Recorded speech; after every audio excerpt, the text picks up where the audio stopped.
ഇന്നലെ ഉച്ചയ്ക്ക് ഒരു 3 മണിയൊക്കെ കഴിഞ്ഞപ്പോഴത്തേനും ഞാൻ നേരെ വണ്ടി പള്ളിയുടെ അവിടെയുള്ള പാർക്കിങ്ങിലിട്ടിട്ട് പെട്ടെന്ന് പോയി നടന്ന് എന്നിട്ട് നമ്മുടെ റഹ്മാനിയിൽ നിന്ന് ബിരിയാണി കഴിക്കാൻ ഓർത്ത് പോകണേ കേട്ടോ. പക്ഷെ അവിടെ ചെന്നപ്പോൾ സീറ്റില്ലായിരുന്നു. പിന്നെ ക്യൂ ഒന്നും നിൽക്കാൻ പറ്റില്ലാത്തത് കൊണ്ട് തന്നെ കുറച്ച് നേരം ഫ്രണ്ടിലോട്ട് പോയിട്ടുണ്ടെങ്കിൽ ഒരു ബിംബീസ് ഉണ്ട് കേട്ടോ. അപ്പോൾ അവിടെ പോയി കഴിക്കാൻ ഓർത്ത് പോകണയാണ്. അവിടെ എന്നെ ഇരിക്കുമ്പോൾ വരുമ്പോൾ ഒക്കെ ഇടയ്ക്ക് പോകാറുണ്ട്. നല്ലൊരു ആംബിയൻസാണ്, അധികം ഒച്ചയും ബഹളമൊന്നുമില്ല, പിന്നെ വൃത്തിയുണ്ട്, നല്ല നീറ്റാണ്. അപ്പോൾ അവിടെ കഴിക്കാൻ വേണ്ടി പോയി.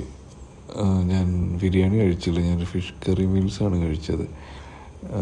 ഫിഷും കറിയും അയലയായിരുന്നു, ഫ്രൈയും അയലയായിരുന്നു. അപ്പോൾ അങ്ങനെ കഴിച്ചു. ഒരു 255 ബില്ലൊക്കെ ആയിട്ടുണ്ട്. പിന്നെ അവിടെ നോക്കി കുറച്ച് കേക്കൊക്കെ ഉണ്ടാക്കി വെച്ചിട്ടുണ്ട്. അതേപോലെ തന്നെ താഴെ ഒരു ചെറിയ കഫേ ഉണ്ടായി.